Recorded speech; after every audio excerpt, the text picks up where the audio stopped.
नमस्ते फ्रेंड्स, जय श्री कृष्णा, जय श्री राम। दिस इज ये doctor Manoj Kumar Gupta, your friend, your best wisher and always helping hand to get your degree, that is see. Friends, I hope कि आप बहुत अच्छे हो और बहुत अच्छे से स्टडी चल रही है। आज मैं ये वीडियो थोड़ा हटके बना रहा हूँ। क्या फ्रेंड्स, अभी एग्जाम टाइम है, काफ़ी सारे बच्चे टेंशन में हैं। सर सिलेबस बाकी है, ये बाकी है, सर कैसे होगा। तो मैंने अभी एकदम डिफरेंट वे में सोच के ये सोचा है कि कैरियर काउंसलिंग पे एक बार सीए बच्चों को बताया जाए।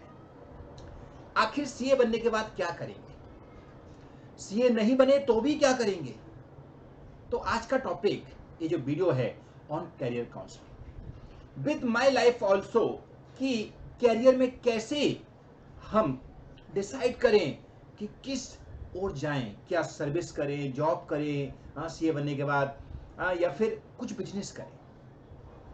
फ्रेंड्स, ये जो स्टडी है ना, एक इसका पार्ट है, क्योंकि एंड में हमको क्या करना है, बड़ा आदमी बनना है। बड़ा आदमी बनना है मतलब अच्छा पैसे वाला आदमी बनना है। तो चाहे सीए हो ना हो, आप अगर अच्छे से देखो तो 90% पैसे वाले मोस्टली या तो ग्रेजुएट होते हैं, ग्रेजुएट से भी कम होते हैं। 90% पैसे वाले, हाँ। तो इसका मतलब क्या है, ये जो सीए डिग्री है, ये अकेला पैसा नहीं दे देगी। पैसा एक्चुअल में डिफरेंट तरीके से अगर हम अपने कैरियर को अभी से प्लान कर लें तो बहुत अच्छे से पैसा बन सकता है। सबसे पहला इस डिसीजन में, क्योंकि आज मैं आपके साथ फ्रेंड्स आपके लाइफ के ऐसे ही कैरियर के बारे में बात करने जा रहा हूं जो शायद आपको पता हो, लेकिन आपने कभी सोचा नहीं ऐसा कि ऐसा अगर हम करें तो हमारा सीए भी होगा और हम लाइफ में इतने पैसे वाले बनेंगे जैसा कि आज एप्पल कंपनी है या हमारे अंबानी जी है। ऐसा लेवल का हम अपना कैरियर और अपनी फ्यूचर को बना सकते हैं। फ्रेंड्स, सबसे पहले तो इसमें आपको डिसाइड करना है कि अभी हम जो स्टडी कर रहे हैं ना, उसमें इतना मेहनत करने के बाद भी हम सोचते हैं कि हमको एक छोटी सी बैंक ऑडिट मिल जाए, प्रैक्टिस करेंगे तो, या कोई अच्छा सा जॉब मिल जाए। तो ये सब क्या है, ये सब आप देखो इन लोगों के यहाँ जहां तुम जॉब करने की सोच रहे हो, जहां तुम बैंक की ऑडिट करने की सोच रहे हो, वहां पे उनके जो ऑनर हैं वो ग्रेजुएट भी नहीं होंगे। तो इसका मतलब पैसा जो है वो बिजनेस में है। हम लोगों को बिजनेस पे फोकस करना है। अब बिजनेस मतलब क्या है, कई लोग समझते हैं कि सर बहुत बड़ी हमारी शोरूम होना चाहिए, बहुत बड़ा हमारा ऑफिस होना चाहिए, वो बिजनेस होता है। नो नो, बिजनेस का मतलब सिंपल है कि जहां पर आप किसी एक बंदे पे डिपेंड नहीं हो और आपकी इनकम आ रही है, वो आपका बिजनेस है। तो कैरियर में सबसे पहले नक्की करना है कि हम लोगों को क्या करना है, बिजनेस, जॉब में नहीं जाना। क्योंकि किसी नौकर बन के हम रहेंगे तो डेफिनेटली नौकर ही रहेंगे, बड़े आदमी कभी नहीं बन पाएंगे, चाहे कितना भी कमा ले, एक लिमिटेड अमाउंट ही हमारे बॉक्स में आएगी। लेकिन ये जो बिजनेसमैन हैं जिनकी इतने सारे इनकम हो जाती है कि अभी लाखों करोड़ों में, लाखों करोड़ मतलब 1 लाख करोड़ की नेटवर्थ है हमारे मुकेश भाई की। तो जब इतने लेवल का पहुंचना है तो कोई जॉब करके नहीं पहुंच सकता है। सो पहला डिसीजन बिजनेस करना है। अब बिजनेस की पहचान क्या बोली, कि आप एक बंदे पर डिपेंड नहीं हो तो आप बिजनेस कर रहे हो। कैसे सिलेक्ट किया जाता है बिजनेस, हम कैसे ऐसी रिस्क लें, क्योंकि बिजनेस में काफी सारे बोले जाते हैं कि बिजनेस कैसा होता है, जैसे एक भिखारी भी बिजनेस करता है, लेकिन भिखारी की इच्छा क्या होती है, आज के आज कितना मिलेगा, वो मेरा बिजनेस है। और एक छोटा मोटा बिजनेसमैन होता है, वो भी सोचता है कि मैं बिजनेस कर रहा हूं, लेकिन वो क्या होता है, मैक्सिमम 2-4 दिन का वेट करता है।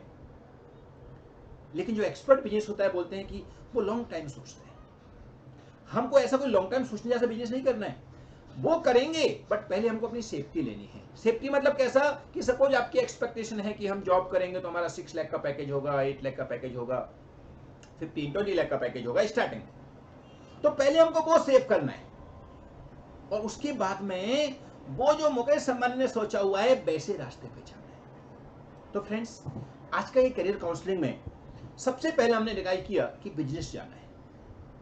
अब बिजनेस जाना है तो कैसे करेंगे बिजनेस, उसके लिए मैं आपको मेरा खुद का एग्जांपल देता हूं। जैसे आप सबको पता है कि मैं टीचिंग प्रोफेशन में हूं, लेकिन मैं टीचिंग प्रोफेशन के अंदर भी एक स्पेशल टीचिंग प्रोफेशन में हूं। यू नो, वो टीचिंग प्रोफेशन है कि मेरा जो ब्रेड बटर है ना, जो मेरी मेन इनकम है, वो आती है मेरे को साल भर में खाली 4-5 बच्चों से।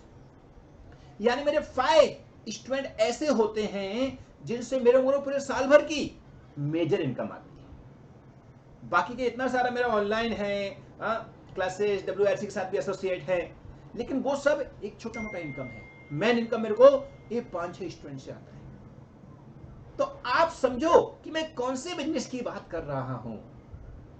जैसे बिजनेस में जब भी कोई एक्सपर्ट बिजनेस सिलेक्ट करता है, तो वो सबसे पहले ये सोचता है कि मेरे को मेरे कस्टमर सिलेक्ट करने हैं, माने ऐसे कस्टमर सिलेक्ट करने हैं जो मेरी सर्विस की वैल्यू करेंगे। मैं ऐसा कुछ चाहता हूं कि मेरे को भीड़ नहीं चाहिए। जैसे आज देखो आप, जो बाकी के लोग हैं, क्लासेस वाले लोग हैं, कितना मेहनत कर रहे हैं। मैं नहीं बोला वो कमाते नहीं हैं, लेकिन मेरे बिजनेस के अंदर मैं खाली 5-6 स्टूडेंट सिलेक्ट करता हूं और उनसे मैं 5-6 बड़ी बड़ी क्लासेस में जो बैच चलते हैं, वो एक एक बैच के बराबर एक एक स्टूडेंट मेरे को पैसा देता है। तो वो सिलेक्शन क्या है? जैसे मैं देता हूं स्पेशल टाइप की प्राइवेट कोचिंग, जिसमें क्या है, बच्चा अटका हुआ है, कई अटेम्प्ट वो दे चुका है, कैसा भी CMA सिचुएशन में वो अटक गया है। अगर वो मेरे पास आ गया और उसने 2 मंथ प्लस मेरे को टाइम दे दिया, तो बच्चा पक्का पास आ जाएगा। सो सबसे पहला सिलेक्शन क्या किया? कस्टमर कैसे लेने हैं? मेरे को भीड़ नहीं चाहिए। मेरे को कैसे लोग चाहिए जो अपने बच्चे के लिए एक पूरी क्लास के ऊपर फीस अफोर्ड कर सकते, एक पूरी क्लास के बराबर फीस अफोर्ड कर सकते। यानी कि मेरा सबसे पहले सिलेक्शन हुआ कि ऐसे कस्टमर सिलेक्ट करने हैं जो इस लेवल के हैं उस बिजनेस करने की। क्योंकि बिजनेस कोई भी खराब नहीं होता फ्रेंड्स, ये भी बता दूं।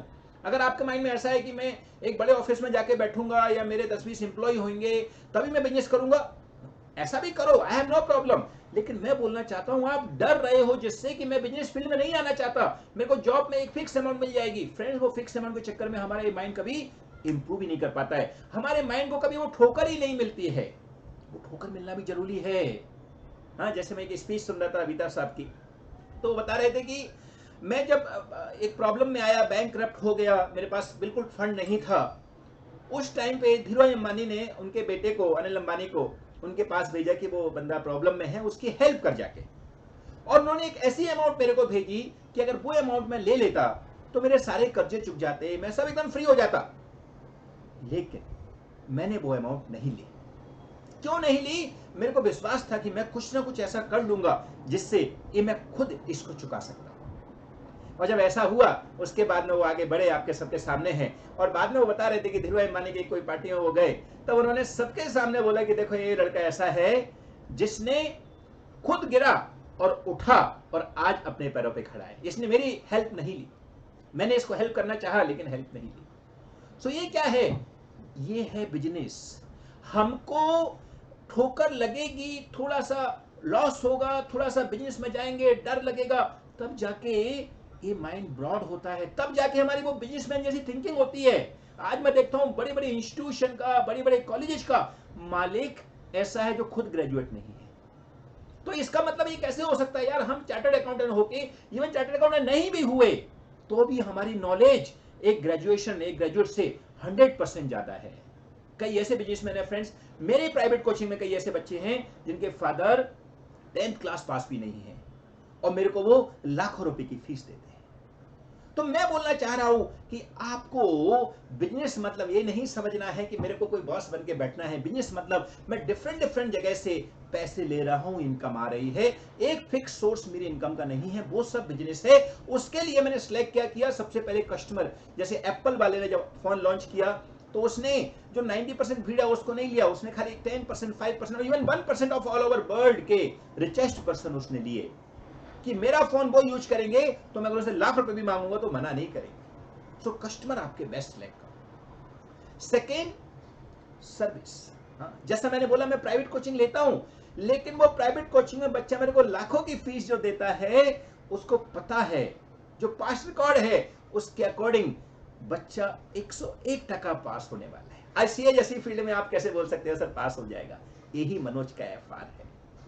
यहां पर जो मेरा मेन फील्ड है, क्योंकि मेरे को ये जो ऑनलाइन बिजनेस है या मेरा जो लेक्चर होता है, मैं होता है माना कि वहां से इनकम आती है, बट मैं उस पर डिपेंड नहीं हूं कि अगर वहां मेरा नहीं होगा तो मेरे को, क्योंकि मेरे को खाली 5-6 बच्चे चाहिए पूरे साल भर में, और उन 5-6 बच्चे मेरे को आगे के लिए भी 5-6 से भी ज्यादा स्टूडेंट का अरेंजमेंट कर देते हैं, क्योंकि उनके जो कांटेक्ट में लोग हैं वो भी ऐसे ही लोग हैं जो एक पूरे बैच का फीस एक बच्चे पे अफोर्ड कर सकते हैं। क्योंकि फ्रेंड्स, मैं जानता हूं सबसे बड़ी प्रॉपर्टी पेरेंट्स के लिए उनके बच्चे होते हैं। आज सब लोग क्या, 1-2 बच्चे होते हैं, तो वो डेफिनेटली चाहते हैं कि हमारा बच्चा जो लाइफ में चाहता है वो अचीव हो। अगर उसने सीए ज्वाइन कर लिया है तो सीए होना चाहिए, तो उसके लिए वो बच्चे के साथ लाखों रुपए स्पेंड करने को तैयार हैं, लेकिन उनको ये श्योरिटी मिल जाए कि हाँ मेरा बच्चा पास हो जाएगा। तो इसके लिए कस्टमर सिलेक्ट किया आपने टॉप लेवल के, फिर आपने क्वालिटी पे ध्यान देनी है। याद रखना है जो फील्ड में जा रहे हो, क्योंकि बोला ना कोई बिजनेस खराब नहीं है। अभी मैं प्राइवेट कोचिंग पढ़ाता हूँ, इसमें क्या होता है 1-to-1 पढ़ाते हैं, एक बच्चा है एक मैं हूँ, मे भी हो सकता है वो मेरी जगह पे है, मैं हो सकता हूँ उसकी जगह पे जाऊँ, मीन्स उसके प्लेस पे जाए। तो वो 1-to-1 होने के बाद भी ये नहीं सोचना है सर हम चार्टर्ड अकाउंटेंट, आज 5-5 डिग्री आप होल्ड कर रहे हो, उसके बाद में आप एक बच्चे को पढ़ा रहे हो। अरे प्रॉब्लम क्या है, इट्स आवर प्रोफेशन। हम उस बच्चे को वो क्वालिटी दे रहे हैं जो पूरे बैच को लोग देते हैं। उस बैच की सारी चीज उसको निचोड़ के ऐसे सिस्टम बना देते हैं कि वो सिस्टम बच्चा फॉलो करेगा तो ऑटोमेटिक पास होने वाला है। अब मैं कई बार सोचा कि ऐसी मैं जो चीज है वो डेफिनेटली ऐसे बच्चों को भी दूं जो बच्चे अफोर्ड नहीं कर सकते हैं। पर आपको पता है फ्रेंड्स क्या हुआ उसका रिजल्ट? मैंने बहुत ट्राई किया ऐसे बच्चों के लिए भी कि मैं 5 बच्चे ऐसे लेता हूं जिनसे मेरे को पूरा ब्रेड बटर मेरे को मिल जाता है पूरे साल भर की। मेरा जो एक पैकेज है, सपोज मेरे को 50 लाख की इनकम चाहिए तो 50 लाख की अमाउंट मेरे को वहां से मिल जाती है। लेकिन मैं चाहता हूं कि 5 बच्चे ऐसे भी लूं जिनसे मेरे को इनकम ना मिले लेकिन उनको पास कर। पर पता है प्रॉब्लम क्या है, वो बच्चे इस सिस्टम को एक्सेप्ट ही नहीं करते। बोलते हैं अरे कौन मेहनत करेगा, इतना इतना नोट्स बनवाते हैं, इतना लिखवाते हैं। पता है क्यों? क्योंकि उनको कुछ देना ही नहीं पड़ रहा है। लेकिन वही जो बच्चा करोड़पति का बाप का बेटा है, बेटी है, उनको पता है सर का आवरली चार्ज होने वाला है। सर 5,000 रुपए घंटे लेने वाले हैं, 3,000 रुपए घंटे लेने वाले हैं, तो क्या होगा, हमको सर का पूरा बात मानना है। तो इसके लिए वो बिजनेस में ये जरूरी है कि सामने वाला उसको एक्सेप्ट करे। यानी कि वो 5 बच्चे अगर मैं बाकी के स्टूडेंट ले लूं जिनको फीस नहीं अफोर्ड कर सकते हैं तो वो उसको अप्लाई नहीं करेंगे क्योंकि उस चीज की वैल्यू नहीं है। इसके लिए अपने बिजनेस की वैल्यू बनाना है तो ये जरूरी है कि यू शुड बी यूनिक। आज कंपटीशन में लोग घुस जाते हैं, प्रैक्टिस है, हाँ मैं बोलता हूं प्रैक्टिस में भी जाओ, कोई कमी नहीं है प्रैक्टिस में भी, लेकिन प्रैक्टिस में किस फील्ड में जाओ। आज बैंक ऑडिट लेना है, लोग हुड लगी हुई है, हाँ पर्टिकुलर क्लाइंट, एक का क्लाइंट दूसरा ले रहा है, दूसरे क्लाइंट तीसरा ले रहा है। अरे कंपटीशन में भीड़ में मत घुसो, थोड़ा डिफरेंट सोचो यार। प्रैक्टिस में भी ऐसे ऐसे एरिया पड़े हैं जहां पे हम लोग ध्यान ही नहीं दे रहे, जबकि वो काम हम बेस्ट कर सकते हैं। जैसे वैल्यूएशन, हम लोग ध्यान ही नहीं देते। आज कितने सारी कंपनियों पे सेल होते हैं, मर्जर होता है, उनका वैल्यूएशन करना पड़ता है। आप जाओ उस फील्ड में, कितना आपको इनकम होती है। जैसे हम लिक्विडेशन सीखते हैं, लिक्विडेशन में एक लिक्विडेटर बनो आप, कितनी आपको इनकम हो। सो वो सिलेक्ट करो कि आपको बिजनेस में ऐसी फील्ड सिलेक्ट करनी है जहां कस्टमर है, सर्विस बेस्ट देना है, और थर्ड ऐसी जगह जाना है जहां पे कंपटीशन एक्चुअल में आपका कोई है ही नहीं।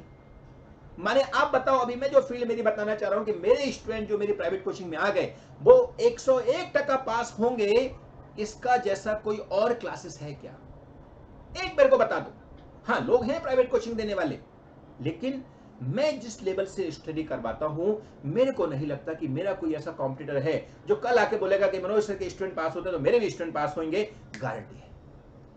इसके लिए मेरी फील्ड में कंपटीशन बहुत ही कम है, मोनोपोली है।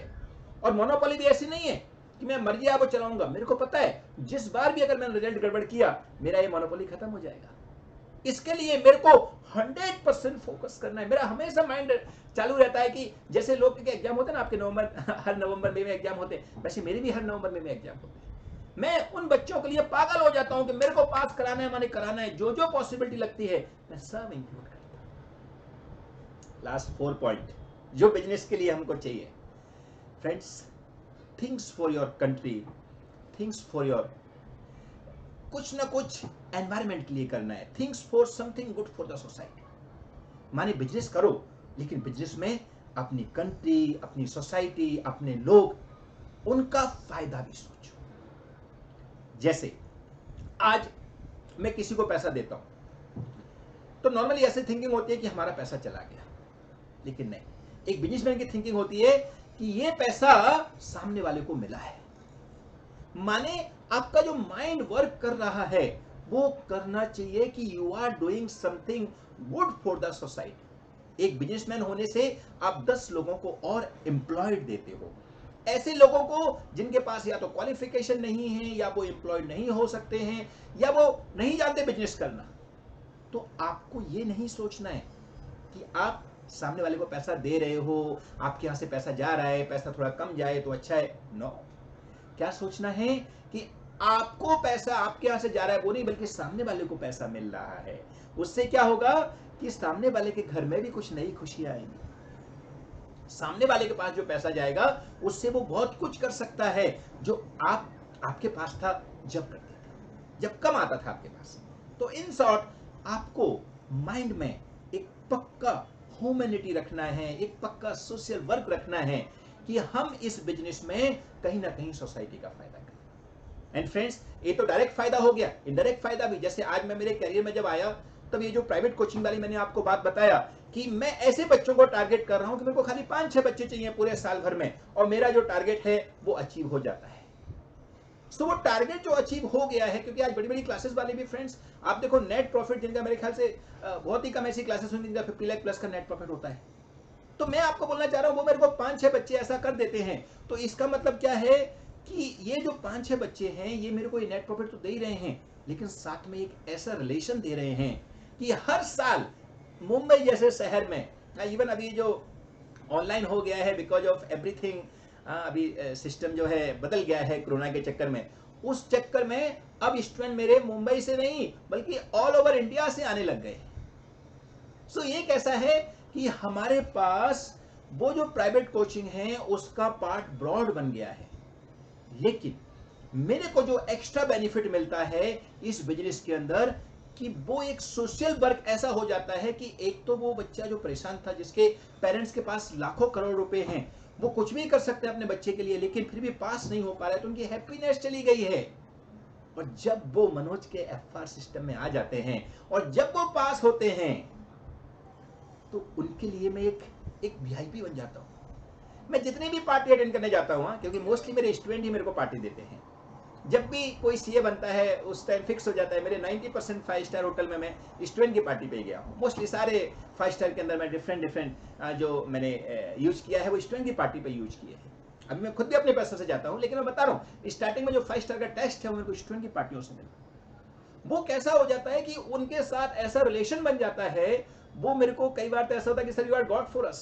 मैं उनको हाथ जोड़ता हूँ, sir this is my job, मैं खाली आपकी क्वालिटी को निकाल के आपको दिया है, बाकी का आपने मेरे को इसलिए पैसा दिया है। बोले सर वो पैसा तो हमारे लिए एक दिन की इनकम थी। ऐसे बिजनेसमैन लोग बैठे हैं जिनके लिए लाखों रुपए पर डे की इनकम है, लेकिन ये खुशी हमारे लिए लाइफ लॉन्ग के लिए हो गई। तो वो मेरे को एज ए वीआईपी गेस्ट बुलाते हैं। तो सोचो फ्रेंड्स, आज हम किसी 5 स्टार होटल की पार्टी में जहां पे बड़े से बड़े बिजनेसमैन लोग आ रहे हैं और हम वीआईपी की तरह जाएं, कितनी बड़ी बात है। तो ये जो सेटिस्फैक्शन है ये सोशल सेटिस्फैक्शन है, ये एक सोसाइटी के लिए मैंने काम किया, क्योंकि वो इतने बड़े लोग जब खुश होंगे, जब उनका माहौल ऐसा होगा, क्योंकि मैं अपने साथ में टीचिंग के साथ मेरे जो ये ह्यूमैनिटी है वो भी उनको देता हूं कि भैया you should be happy, God ने हमको इतना सारा दिया, जो आपको इतनी टिप्स शेयर करता हूं वो उनके साथ शेयर करता हूं। तो वो बड़े लोग हैं, हो सकता है कभी उन्होंने ऐसी बातें ना सोची हो, लेकिन बिकॉज ऑफ माई सिस्टम वो बातों को सोचते हैं और उसकी वजह से वो हजारों लोगों को नौकरियां दे रहे हैं। तो उनका माइंड भी ऐसा सेट हो जाता है कि हमको ऐसा नहीं सोचना है कि हमने हमारे पॉकेट से पैसे गए सामने वाले के, बल्कि ऐसा सोचना है कि सामने वाले को पैसा मिला है, तो डेफिनेटली उसका इंपैक्ट अलग हो जाएगा। तो फ्रेंड्स, सोसाइटी को बेनिफिट देना बहुत जरूरी है, वो बिजनेस होना चाहिए। तो ये बिजनेस में मेरे को जो सोसाइटी के लिए बेनिफिट मिलता है, ये पार्टी तो एक पार्ट है, उसके बाद में उनके साथ ऐसा रिलेशन हो जाता है कि मेरे जैसा गांव का एक छोटा सा आदमी वो बिजनेसमैन के साथ ऐसा अटैच हो जाता है कि लाइफ में कभी भी उनके यहाँ कुछ भी पार्टी हो, उनके बच्चों की शादी हो, हमेशा आगे हो के वो सबसे पहले घर, सब पूरी फैमिली मिलके घर पे इनविटेशन कार्ड देने जाती है, जो कि शायद ही वो किसी को जाते हैं। तो ऐसा रिलेशन हर साल मेरा 5-6 स्टूडेंट, और कई बार थोड़ा ज्यादा भी हो जाता है अगर मैं थोड़ा सा खींचूं तो, लेकिन अपना कंफर्ट लेते हुए मैं 5-6 स्टूडेंट ही ऐसे लेता हूं, जिससे मेरा जो कोटा है वो भी पूरा हो जाता है, और ऐसे 5-6 फैमिली के साथ मेरा कनेक्शन बैठ जाता है, जो मेरे को एक ऐसा फील कराते हैं कि I am a very very big person. तो फ्रेंड्स, ये है करियर काउंसलिंग। आप प्रैक्टिकल सोच के चलो। आप ये समझ लीजिए कि जब आपने नौकरी करना चालू कर दिया, मतलब आप कहीं ना कहीं वो दुम हिलाने वाले कुत्ते बन चुके हो। Sorry but it's fact. आपको हमेशा अपने बॉस के आगे दुम हिलाना पड़ेगा। यहां पर बॉस अपन होते हैं। ये प्राइवेट कोचिंग में भले अपन उसके घर जाएं, लेकिन फिर भी दे नो कि सर है 5 डिग्रीज, और सर हमारे यहाँ पे आ रहे हैं, तो जो हमारा जो टॉप लेवल का सीईओ होगा उनकी कंपनी का, या उनकी कंपनी का कोई बड़ा ऑफिसर होगा, उसके जितनी पगार है सर उससे भी ज्यादा लेते हैं। तो ये क्या है, ये हमारा जो बेनिफिट है वो हम दे रहे हैं, प्लस एक ऐसा हम एनवायरमेंट खड़ा कर रहे हैं जिससे उनके घरों में खुशी आ रही है। तो हमारा बिजनेस एकदम एक्सीलेंट होता है, और हम जिस रिक्वायरमेंट है हमारी वो पूरी हो जाती है। और फ्रेंड्स, एक सबसे बड़ा खुशी मिलता है कि हम अपने मालिक हैं।